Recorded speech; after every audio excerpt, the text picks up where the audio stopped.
The Saitama words of wisdom in this episode, aka the stuff that he pulls out of his ass to motivate Genos, is just freaking hilarious. It's kind of like he's afraid of just straight up telling him, like, you know what? I'm overpowered. I don't know why I'm overpowered. I just am. And I wish I could help you, but I can't.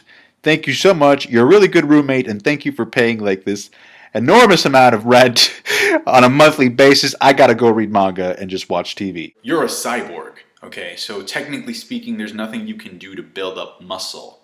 But what you can do is scrub my toilet clean. The parody aspect of the superhero genre is still incredibly present in this one episode. Specifically when he starts out just watching the TV, being like, yeah, I don't see anything. And then Genos is like, that's because you need to get out. Like, you actually need to find some trouble that you could solve. And then he's like, there's no time to be reading manga about ninjas. And this is where my favorite part of the episode comes in. Because Saitama goes around, he can't find anything. And then Sonic comes into the picture. At first, he doesn't even remember his name. He's like, you're that jack-o'-lantern guy, whatever. But it takes him so long to realize that Sonic's actually causing some damage to the city that he could actually stop. So he bites off Sonic's katana, just casually, straight up. I give no fucks. I don't have any weapons. I'll use my teeth on you, motherfucker. It's like, get the hell out of here, you Zoro, Sasuke wannabe.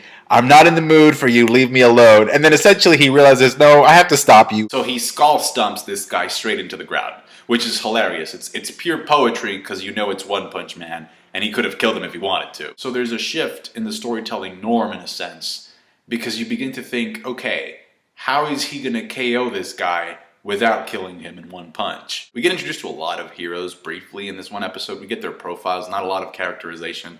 But the one that caught my attention the most was definitely that tornado chick. Because I remember seeing the opening, and I would think to myself, who is this person? I've never seen her. And now it's like, okay, wow, so she's she's an actual hero. I think she's S-class, right? And she seems really cocky, like she seems like overconfident. Given her name, I'm assuming her abilities have something to do with weather, just like Storm from the X-Men. And that's another thing too, like we do not only get introduced to these new heroes, but we kind of see a little bit more of their abilities. Like you have Golden Ball with the slingshot and that gold ammunition. You have Mr. Mustachio. He has like a sword that can flex out and stuff. And they're fighting this one Pokemon, Tangrowth. At least that's what I mean, come on. That's the only thing that came to mind when I saw that monster. You got Genos up in the apartment scrubbing the toilet and shit. And the thing that really ticked me off is that we see Saitama arrive with the grocery bags just casually. He's about to fight Tangrowth, but we don't get to see the punch. I wanted to see that punch so bad, because the seaweed was kind of getting annoying.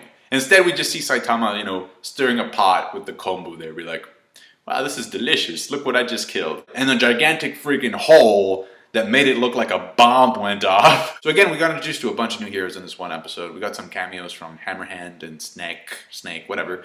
And we get to learn more about the ins and outs of the Hero Association. I really hope that Storm, calling her Storm now, I really hope that Tornado doesn't end up being like a lame antagonist, because we all know how long antagonists last in this show. So aside from all these character snippets that we got, I thought this was a super chill episode of One Punch Man. The humor is still there, Saitama still brings the funny, as does Genos at certain points. I really like their dynamic. The dynamic duo of Genos and Saitama is just great. It's hilarious.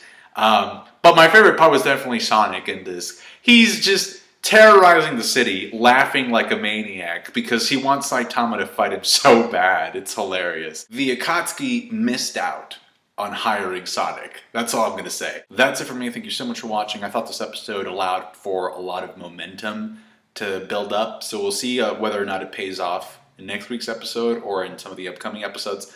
Talk to you later. Comment down below with your thoughts. Subscribe to my channel and thumb it up if you can. Thanks. Bye.